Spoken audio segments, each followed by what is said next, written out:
英語聞き流しリスニング、英語テキストと MP3 ダウンロード、その他の物語はホームページからお聞きいただけます。88thpp.com 88thpp.com Vi. The Man with the Twisted Lip. Asa Whitney, brother of the late Elias Whitney, D.D., principal of the Theological College of St. George's, was much addicted to opium. The habit grew upon him, as I understand, from some foolish freak when he was at college, for having read De Quincey's description of his dreams and sensations, he had drenched his tobacco with laudanum in an attempt to produce the same effects. He found, as so many more have done, that the practice is easier to attain than to get rid of, and for many years he continued to be a slave to the drug, an object of mingled horror and pity to his friends and relatives. I can see him now, with yellow, pasty face, drooping lids, and pinpoint pupils, all huddled in a chair, the wreck and ruin of a noble man. One night, it was in June, '89, there came a ring to my bell, about the hour when a man gives his first yawn and glances at the clock.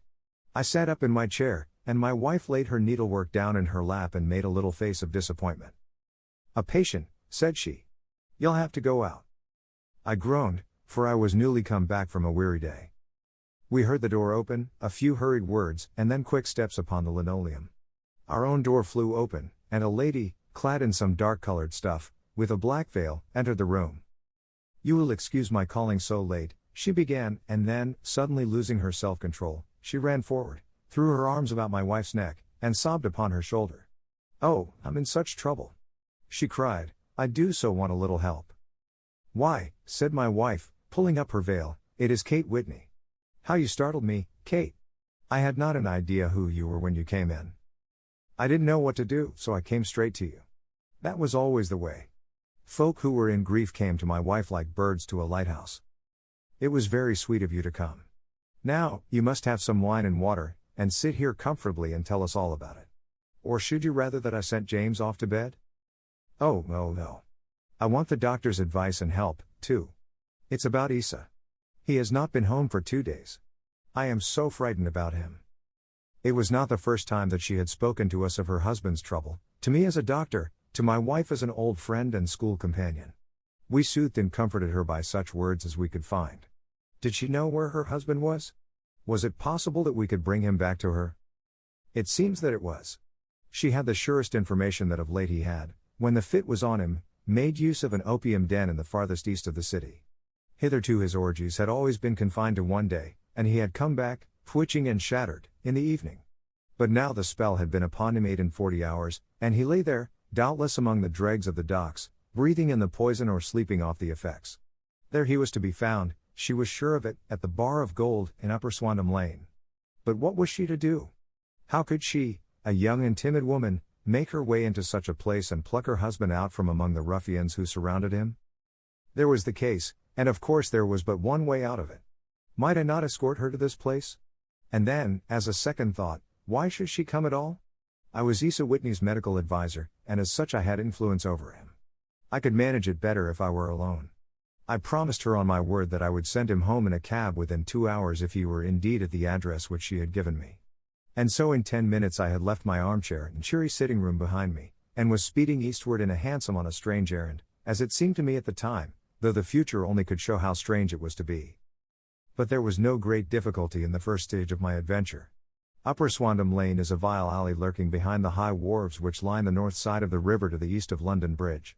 Between a slop shop and a gin shop, approached by a steep flight of steps leading down to a black gap like the mouth of a cave, I found the den of which I was in search. Ordering my cab to wait, I passed down the steps, worn hollow in the center by the ceaseless tread of drunken feet, and by the light of a flickering oil lamp above the door I found the latch and made my way into a long, low room, thick and heavy with the brown opium smoke, and terraced with wooden berths, like the forecastle of an emigrant ship. Through the gloom one could dimly catch a glimpse of bodies lying in strange fantastic poses, bowed shoulders, bent knees, heads thrown back, and chins pointing upward, with here and there a dark, lackluster eye turned upon the newcomer. Out of the black shadows there glimmered little red circles of light, now bright, now faint, as the burning poison waxed or waned in the bowls of the metal pipes. The most lay silent, but some muttered to themselves, and others talked together in a strange, low, monotonous voice, their conversation coming in gushes, and then suddenly tailing off into silence, each mumbling out his own thoughts and paying little heed to the words of his neighbor.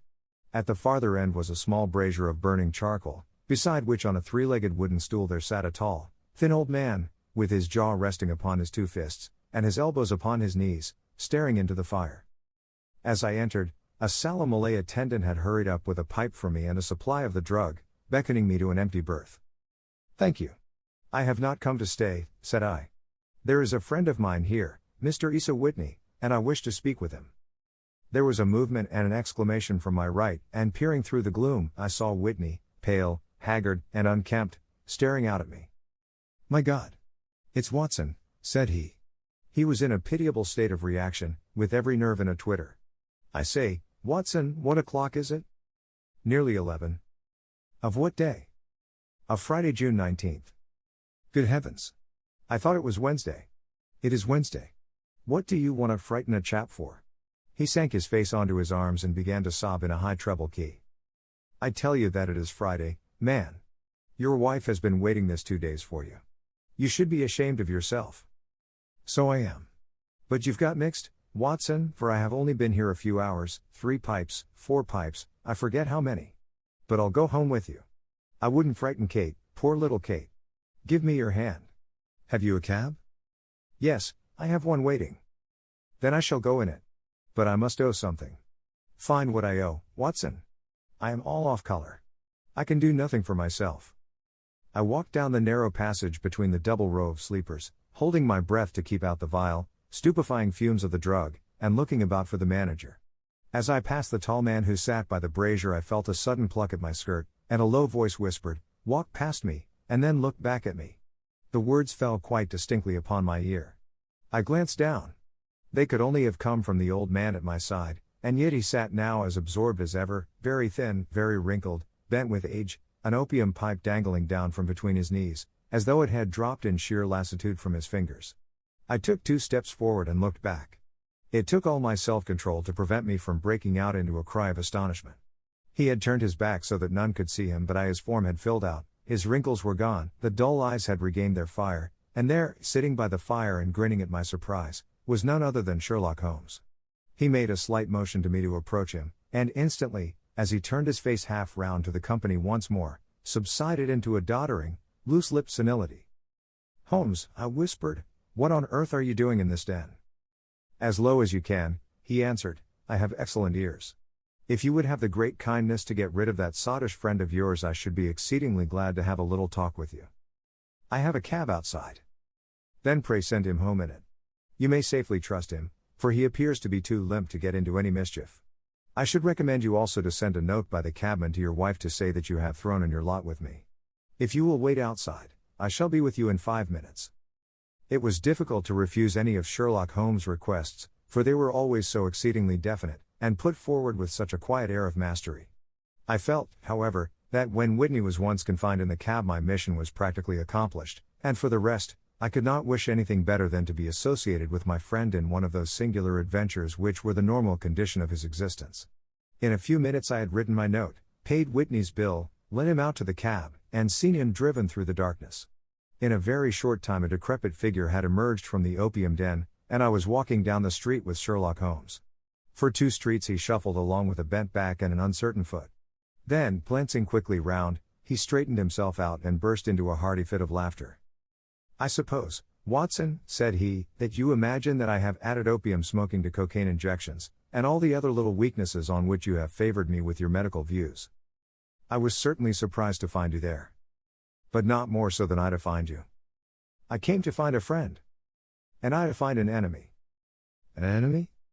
"Yes, one of my natural enemies, or, shall I say, my natural prey." "Briefly, Watson, I am in the midst of a very remarkable inquiry, and I have hoped to find a clue in the incoherent ramblings of these sots, as I have done before now. Had I been recognized in the den my life would not have been worth an hour's purchase, for I have used it before now for my own purposes, and the rascally Lasker who runs it has sworn to have vengeance upon me. There is a trapdoor at the back of that building, near the corner of Paul's Wharf, which could tell some strange tales of what has passed through it upon the moonless nights." "What? You do not mean bodies?" "Bodies, Watson. We should be rich men if we had £1,000 for every poor devil who has been done to death in that den.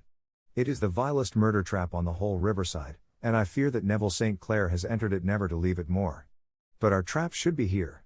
He put his 2 forefingers between his teeth and whistled shrilly, a signal which was answered by a similar whistle from the distance, followed shortly by the rattle of wheels and the clink of horses' hoofs. "Now, Watson," said Holmes, as a tall dog cart dashed up through the gloom, throwing out 2 golden tunnels of yellow light from its side lanterns. "You'll come with me, won't you? If I can be of use." "Oh, a trusty comrade is always of use, and a chronicler still more so. My room at the Cedars is a double-bedded one." "The Cedars?" "Yes, that is Mr. St. Clair's house. I am staying there while I conduct the inquiry." "Where is it, then?" "Near Lee, in Kent. We have a 7-mile drive before us." "But I am all in the dark." "Of course you are. You'll know all about it presently. Jump up here." "All right, John, we shall not need you. Here's £half-a-crown. Look out for me tomorrow, about 11. Give her head. So long, then." He flicked the horse with his whip, and we dashed away through the endless succession of somber and deserted streets, which widened gradually, until we were flying across a broad balustraded bridge, with the murky river flowing sluggishly beneath us. Beyond lay another dull wilderness of bricks and mortar, its silence broken only by the heavy, regular footfall of the policeman, or the songs and shouts of some belated party of revelers.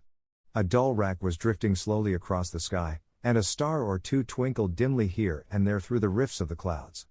Holmes drove in silence, with his head sunk upon his breast, and the air of a man who was lost in thought, while I sat beside him, curious to learn what this new quest might be which seemed to tax his powers so sorely, and yet afraid to break in upon the current of his thoughts. We had driven several miles, and were beginning to get to the fringe of the belt of suburban villas, when he shook himself, shrugged his shoulders, and lit up his pipe with the air of a man who has satisfied himself that he is acting for the best. "You have a grand gift of silence, Watson," said he. "It makes you quite invaluable as a companion. 'Pon my word, it is a great thing for me to have someone to talk to, for my own thoughts are not over pleasant. I was wondering what I should say to this dear little woman tonight when she meets me at the door. You forget that I know nothing about it. I shall just have time to tell you the facts of the case before we get to Lee. It seems absurdly simple, and yet, somehow I can get nothing to go upon. There's plenty of thread, no doubt, but I can't get the end of it into my hand. Now, I'll state the case clearly and concisely to you, Watson, and maybe you can see a spark where all is dark to me." "Proceed, then." "Some years ago, to be definite, in May, 1884, there came to Lee a gentleman, Neville St. Clair by name, who appeared to have plenty of money. He took a large villa, laid out the grounds very nicely, and lived generally in good style. By degrees he made friends in the neighborhood, and in 1887 he married the daughter of a local brewer, by whom he now has 2 children. He had no occupation, but was interested in several companies and went into town as a rule in the morning, returning by the 5:14 from Cannon Street every night. Mr. St. Clair is now 37 years of age, is a man of temperate habits, a good husband, a very affectionate father, and a man who is popular with all who know him. I may add that his whole debts at the present moment, as far as we have been able to ascertain, amount to £88 tens, while he has £220 standing to his credit in the Capital and Counties Bank.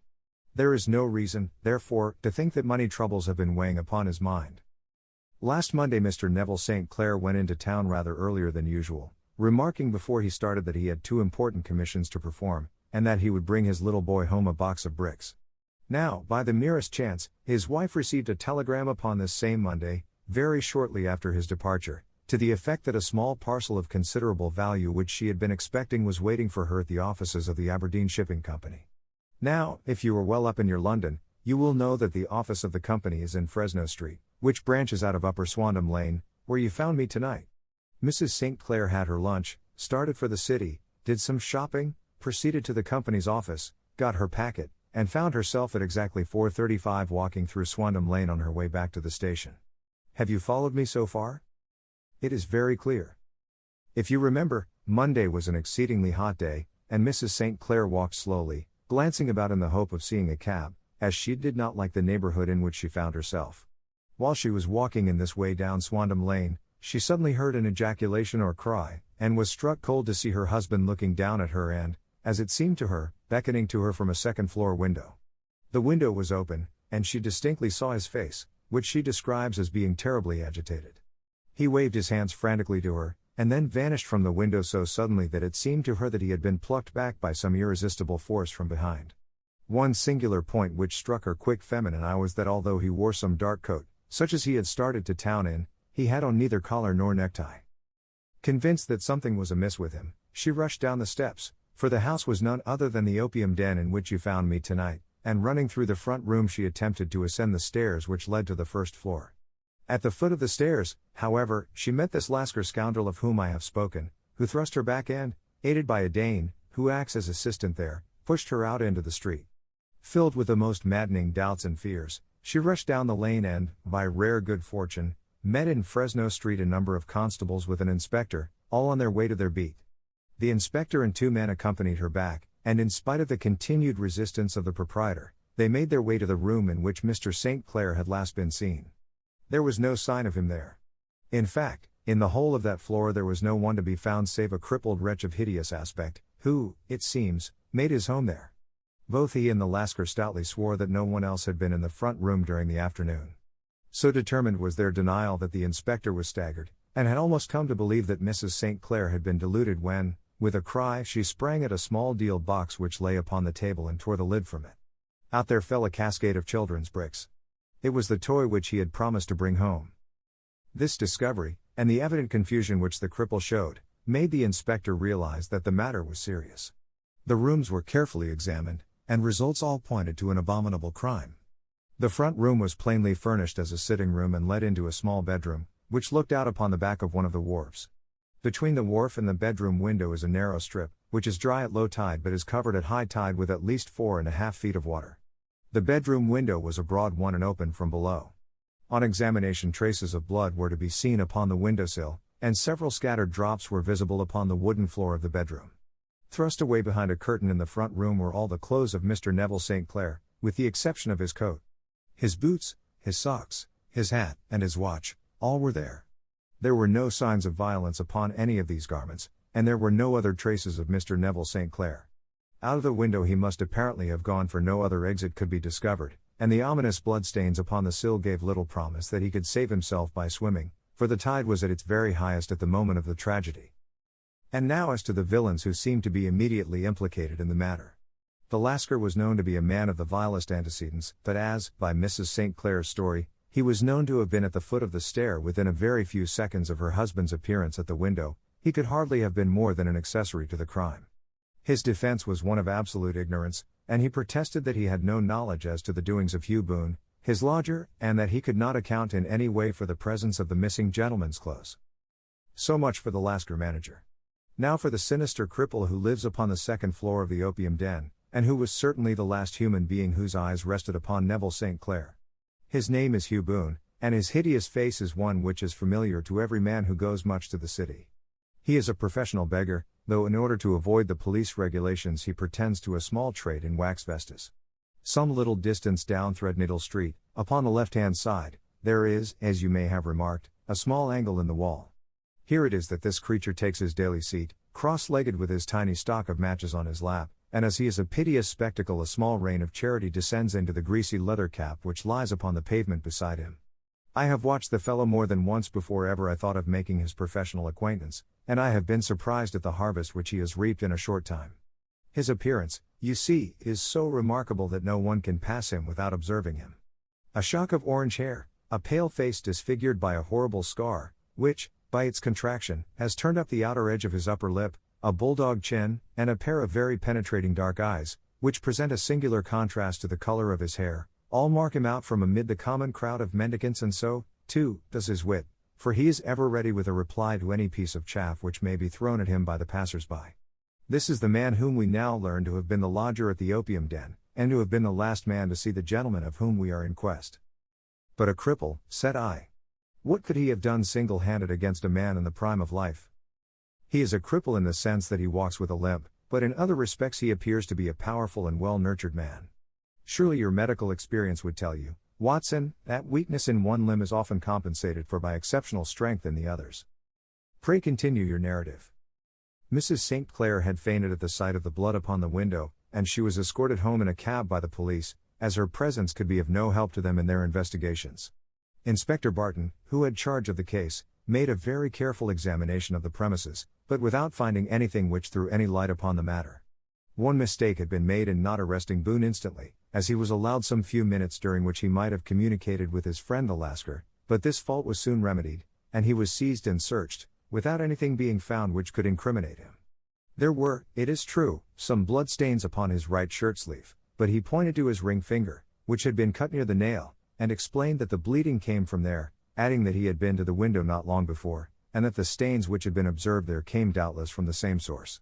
He denied strenuously having ever seen Mr. Neville St. Clair and swore that the presence of the clothes in his room was as much a mystery to him as to the police. As to Mrs. St. Clair's assertion that she had actually seen her husband at the window, he declared that she must have been either mad or dreaming. He was removed, loudly protesting, to the police station, while the inspector remained upon the premises in the hope that the ebbing tide might afford some fresh clue. And it did, though they hardly found upon the mudbank what they had feared to find. It was Neville St. Clair's coat and not Neville St. Clair, which lay uncovered as the tide receded. And what do you think they found in the pockets? I cannot imagine. No, I don't think you would guess.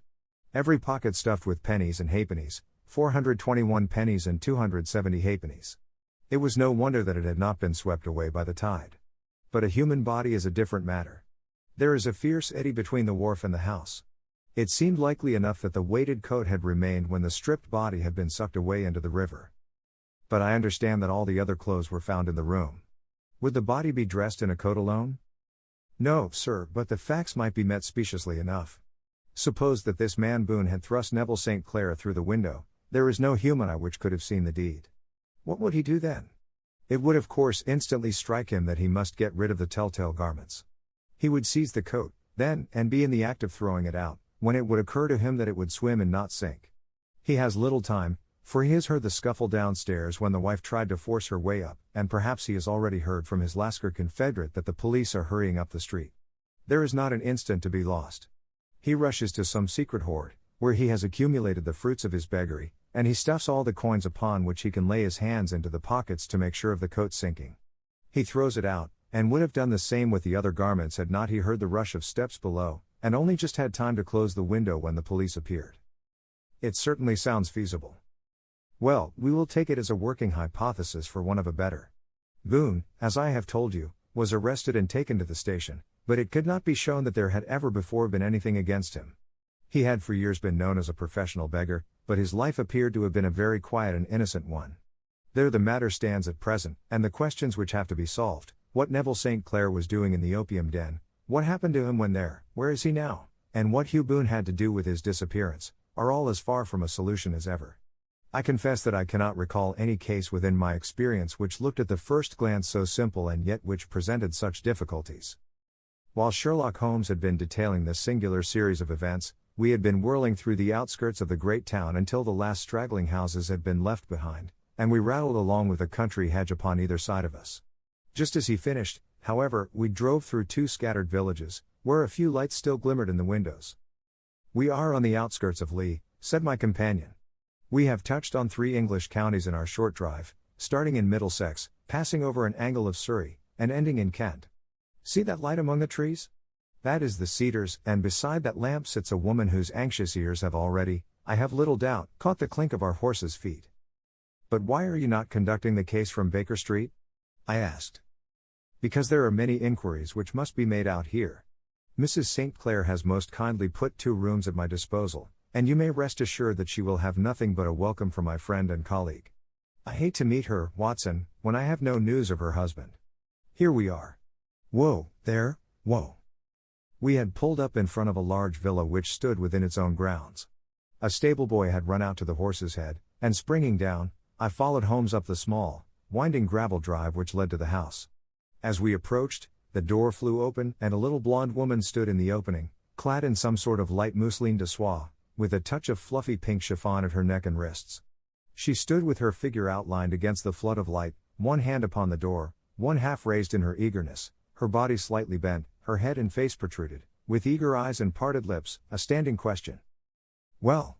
she cried, "well?" And then, seeing that there were 2 of us, she gave a cry of hope which sank into a groan as she saw that my companion shook his head and shrugged his shoulders. "No good news?" "None." "No bad?" "No." Thank God for that. But come in. You must be weary, for you have had a long day. This is my friend, Dr. Watson. He has been of most vital use to me in several of my cases, and a lucky chance has made it possible for me to bring him out and associate him with this investigation. I am delighted to see you, said she, pressing my hand warmly. You will, I am sure, forgive anything that may be wanting in our arrangements, when you consider the blow which has come so suddenly upon us. My dear madam, said I am an old campaigner, and if I were not I can very well see that no apology is needed. If I can be of any assistance, either to you or to my friend here, I shall be indeed happy.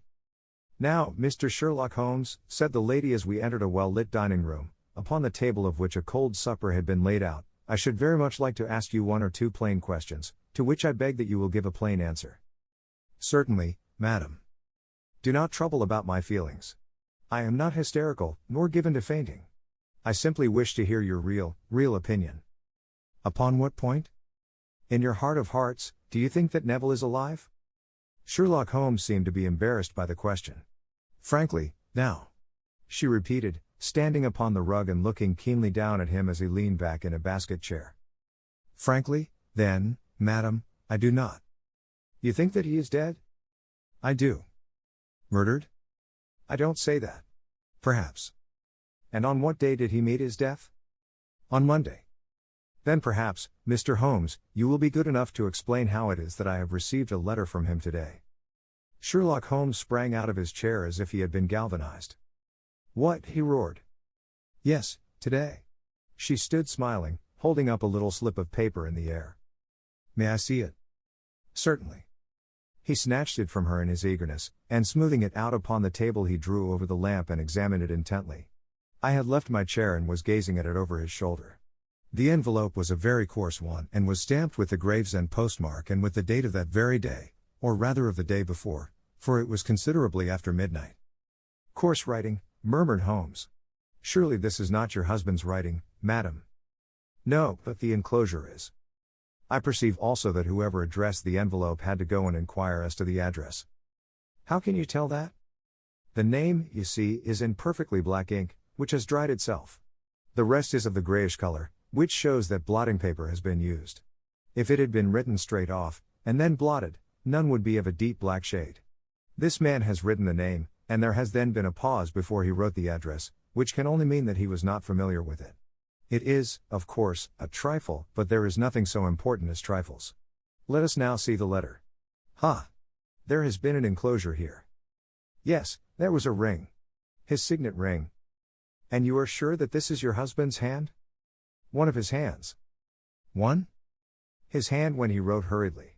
It is very unlike his usual writing, and yet I know it well. Dearest, do not be frightened. All will come well. There is a huge error which it may take some little time to rectify. Wait in patience. Neville. Written in pencil upon the flyleaf of a book, octavo size, no watermark. Posted today in Gravesend by a man with a dirty thumb. Ha! And the flap has been gummed, if I am not very much in error, by a person who had been chewing tobacco. And you have no doubt that it is your husband's hand, madam? None. Neville wrote those words. And they were posted today at Gravesend. Well, Mrs. St. Clair, the clouds lighten, though I should not venture to say that the danger is over. But he must be alive, Mr. Holmes. Unless this is a clever forgery to put us on the wrong scent. The ring, after all, proves nothing. It may have been taken from him. No, it is his very own writing. Very well. It may, however, have been written on Monday and only posted today. That is possible. If so, much may have happened between. Oh, you must not discourage me, Mr. Holmes. I know that all is well with him. There is so keen a sympathy between us that I should know if evil came upon him. On the very day that I saw him last he cut himself in the bedroom, and yet I in the dining room rushed upstairs instantly with the utmost certainty that something had happened. Do you think that I would respond to such a trifle and yet be ignorant of his death? I have seen too much not to know that the impression of a woman may be more valuable than the conclusion of an analytical reasoner. And in this letter you certainly have a very strong piece of evidence to corroborate your view. But if your husband is alive and able to write letters, why should he remain away from you? I cannot imagine. It is unthinkable. And on Monday he made no remarks before leaving you? No. And you were surprised to see him in Swandam Lane? Very much so. Was the window open? Yes. Then he might have called to you? He might. He only, as I understand, gave an inarticulate cry? Yes. A call for help, you thought? Yes. He waved his hands. But it might have been a cry of surprise. Astonishment at the unexpected sight of you might cause him to throw up his hands. It is possible. And you thought he was pulled back? He disappeared so suddenly. He might have leapt back. You did not see anyone else in the room? No, but this horrible man confessed to having been there, and the Lascar was at the foot of the stairs. Quite so. Your husband, as far as you could see, had his ordinary clothes on? But without his collar or tie. I distinctly saw his bare throat. Had he ever spoken of Swandam Lane? Never. Had he ever showed any signs of having taken opium? Never. Thank you, Mrs. St. Clair. Those are the principal points about which I wish to be absolutely clear. We shall now have a little supper and then retire, for we may have a very busy day tomorrow. A large and comfortable double-bedded room had been placed at our disposal, and I was quickly between the sheets, for I was weary after my night of adventure. Sherlock Holmes was a man, however, who, when he had an unsolved problem upon his mind, would go for days, and even for a week, without rest, turning it over, rearranging his facts, looking at it from every point of view until he had either fathomed it or convinced himself that his data were insufficient. It was soon evident to me that he was now preparing for an all-night sitting. He took off his coat and waistcoat, put on a large blue dressing gown, and then wandered about the room collecting pillows from his bed and cushions from the sofa and armchairs. With these he constructed a sort of Eastern divan, upon which he perched himself cross-legged, with an ounce of shag tobacco and a box of matches laid out in front of him. In the dim light of the lamp I saw him sitting there, an old briar pipe between his lips, his eyes fixed vacantly upon the corner of the ceiling, the blue smoke curling up from him, silent, motionless, with a light shining upon his strong-set aquiline features. So he sat as I dropped off to sleep, and so he sat when a sudden ejaculation caused me to wake up, and I found the summer sun shining into the apartment. The pipe was still between his lips, the smoke still curled upward, and the room was full of a dense tobacco haze, but nothing remained of the heap of shag which I had seen upon the previous night. "Awake, Watson?" he asked. "Yes." "Game for a morning drive?" "Certainly." "Then dress. No one is stirring yet, but I know where the stable boy sleeps, and we shall soon have the trap out." He chuckled to himself as he spoke, his eyes twinkled, and he seemed a different man to the somber thinker of the previous night. As I dressed I glanced at my watch. It was no wonder that no one was stirring. It was 25 minutes past 4. I had hardly finished when Holmes returned with the news that the boy was putting in the horse. "I want to test a little theory of mine," said he, pulling on his boots. "I think, Watson, that you are now standing in the presence of one of the most absolute fools in Europe. I deserve to be kicked from here to Charing Cross. But I think I have the key of the affair now." "And where is it?" I asked, smiling. "In the bathroom," he answered. "Oh, yes, I am not joking," he continued, seeing my look of incredulity. "I have just been there, and I have taken it out, and I have got it in this Gladstone bag. Come on, my boy, and we shall see whether it will not fit the lock." We made our way downstairs as quietly as possible, and out into the bright morning sunshine. In the road stood our horse and trap, with the half-clad stable boy waiting at the head.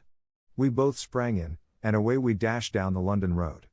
A few country carts were stirring, bearing in vegetables to the metropolis, but the lines of villas on either side were as silent and lifeless as some city in a dream. "It has been in some points a singular case," said Holmes, flicking the horse on into a gallop. "I confess that I have been as blind as a mole, but it is better to learn wisdom late than never to learn it at all." In town the earliest risers were just beginning to look sleepily from their windows as we drove through the streets of the Surrey side. Passing down the Waterloo Bridge Road we crossed over the river, and dashing up Wellington Street wheeled sharply to the right and found ourselves in Bow Street.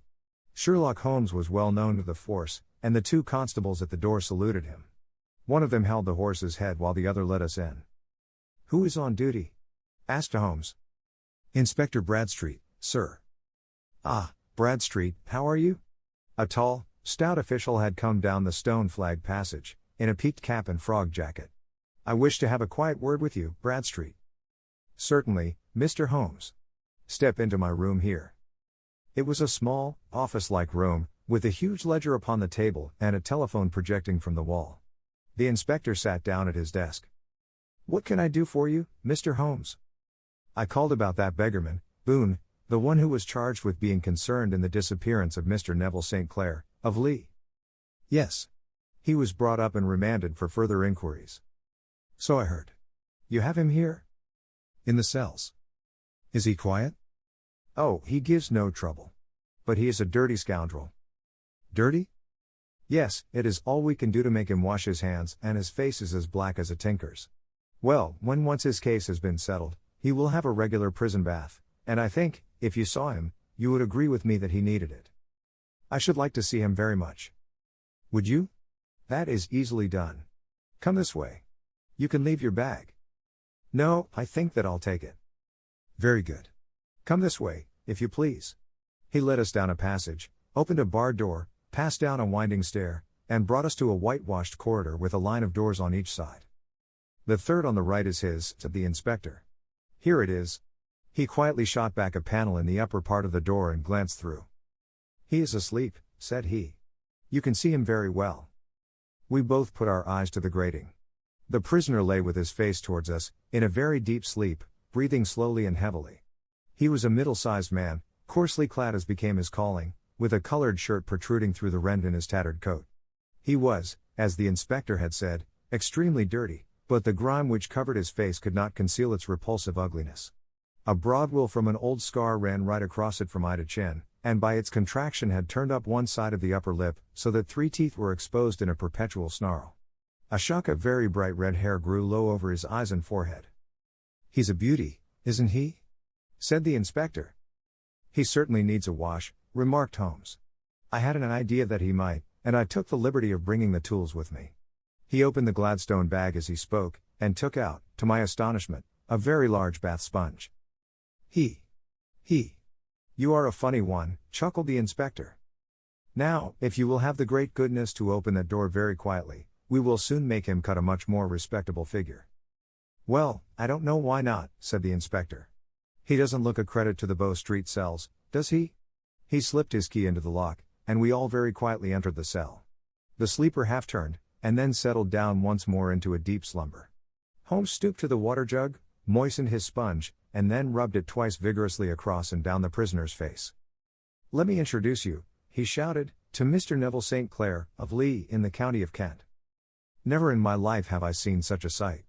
The man's face peeled off under the sponge like the bark from a tree. Gone was the coarse brown tint.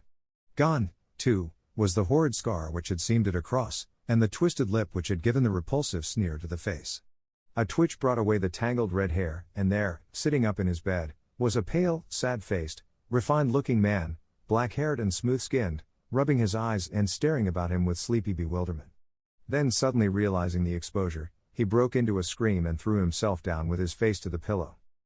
Great heavens, cried the inspector, it is, indeed, the missing man. I know him from the photograph. The prisoner turned with the reckless air of a man who abandons himself to his destiny. Be it so, said he. And pray what am I charged with? With making away with Mr. Neville Street. Oh, come, you can't be charged with that unless they make a case of attempted suicide of it, said the inspector with a grin. Well, I have been 27 years in the force, but this really takes the cake. If I am Mr. Neville St. Clair, then it is obvious that no crime has been committed, and that, therefore, I am illegally detained. No crime, but a very great error has been committed, said Holmes. You would have done better to have trusted your wife. It was not the wife, it was the children, groaned the prisoner. God help me, I would not have them ashamed of their father. My God! What an exposure! What can I do? Sherlock Holmes sat down beside him on the couch and patted him kindly on the shoulder. If you leave it to a court of law to clear the matter up, said he, of course you can hardly avoid publicity. On the other hand, if you convince the police authorities that there is no possible case against you, I do not know that there is any reason that the details should find their way into the papers. Inspector Bradstreet would, I am sure, make notes upon anything which you might tell us and submit it to the proper authorities. The case would then never go into court at all. God bless you, cried the prisoner passionately. I would have endured imprisonment, even execution, rather than have left my miserable secret as a family blot to my children. You are the first who have ever heard my story. My father was a schoolmaster in Chesterfield, where I received an excellent education. I traveled in my youth, took to the stage, and finally became a reporter on an evening paper in London. One day my editor wished to have a series of articles upon begging in the metropolis, and I volunteered to supply them. There was the point from which all my adventures started. It was only by trying begging as an amateur that I could get the facts upon which to base my articles. When an actor I had, of course, learned all the secrets of making up, and had been famous in the green room for my skill. I took advantage now of my attainments. I painted my face, and to make myself as pitiable as possible I made a good scar and fixed one side of my lip in a twist by the aid of a small slip of flesh-colored plaster. Then with a red head of hair, and an appropriate dress, I took my station in the business part of the city, ostensibly as a match seller but really as a beggar. For 7 hours I plied my trade, and when I returned home in the evening I found to my surprise that I had received no less than 26s. 4d. I wrote my articles and thought little more of the matter until, some time later, I backed a bill for a friend and had a writ served upon me for £25. I was at my wits' end where to get the money, but a sudden idea came to me. I begged a fortnight's grace from the creditor, asked for a holiday from my employers, and spent the time in begging in the city under my disguise. In 10 days I had the money and had paid the debt. Well, you can imagine how hard it was to settle down to arduous work at £2 a week when I knew that I could earn as much in a day by smearing my face with a little paint, laying my cap on the ground, and sitting still. It was a long fight between my pride and the money, but the dollars won at last, and I threw up reporting and sat day after day in the corner which I had first chosen, inspiring pity by my ghastly face and filling my pockets with coppers. Only one man knew my secret. He was the keeper of a low den in which I used to lodge in Swandam Lane, where I could every morning emerge as a squalid beggar and in the evenings transform myself into a well-dressed man about town. This fellow, a Lascar, was well paid by me for his rooms, so that I knew that my secret was safe in his possession. Well, very soon I found that I was saving considerable sums of money. I do not mean that any beggar in the streets of London could earn £700 a year, which is less than my average takings, but I had exceptional advantages in my power of making up, and also in a facility of repartee, which improved by practice and made me quite a recognized character in the city. All day a stream of pennies, varied by silver, poured in upon me, and it was a very bad day in which I failed to take £2. As I grew richer I grew more ambitious, took a house in the country, and eventually married, without anyone having a suspicion as to my real occupation. My dear wife knew that I had business in the city. She little knew what. Last Monday I had finished for the day and was dressing in my room above the opium den when I looked out of my window and saw, to my horror and astonishment, that my wife was standing in the street, with her eyes fixed full upon me. I gave a cry of surprise, threw up my arms to cover my face, and, rushing to my confidant, the Lascar, entreated him to prevent anyone from coming up to me. I heard her voice downstairs, but I knew that she could not ascend. Swiftly I threw off my clothes, pulled on those of a beggar, and put on my pigments and wig. Even a wife's eyes could not pierce so complete a disguise. But then it occurred to me that there might be a search in the room, and that the clothes might betray me. I threw open the window, reopening by my violence a small cut which I had inflicted upon myself in the bedroom that morning. Then I seized my coat, which was weighted by the coppers which I had just transferred to it from the leather bag in which I carried my takings. I hurled it out of the window, and it disappeared into the Thames. The other clothes would have followed, but at that moment there was a rush of constables up the stair, and a few minutes after I found, I confess, to my relief, that instead of being identified as Mr. Neville St. Clair, I was arrested as his murderer. I do not know that there is anything else for me to explain. I was determined to preserve my disguise as long as possible, and hence my preference for a dirty face. Knowing that my wife would be terribly anxious, I slipped off my ring and confided it to the Lascar at a moment when no constable was watching me, together with a hurried scrawl, telling her that she had no cause to fear. That note only reached her yesterday, said Holmes. Good God! What a week she must have spent. The police have watched this Lascar, said Inspector Bradstreet, and I can quite understand that he might find it difficult to post a letter unobserved. Probably he handed it to some sailor customer of his, who forgot all about it for some days. That was it, said Holmes, nodding approvingly. I have no doubt of it. But have you never been prosecuted for begging? Many times, but what was a fine to me? It must stop here, however, said Bradstreet. If the police are to hush this thing up, there must be no more of Hugh Boone. I have sworn it by the most solemn oaths which a man can take. In that case I think that it is probable that no further steps may be taken. But if you are found again, then all must come out. I am sure, Mr. Holmes, that we are very much indebted to you for having cleared the matter up. I wish I knew how you reach your results. I reached this one, said my friend, by sitting upon 5 pillows and consuming an ounce of shag. I think, Watson, that if we drive to Baker Street we shall just be in time for breakfast.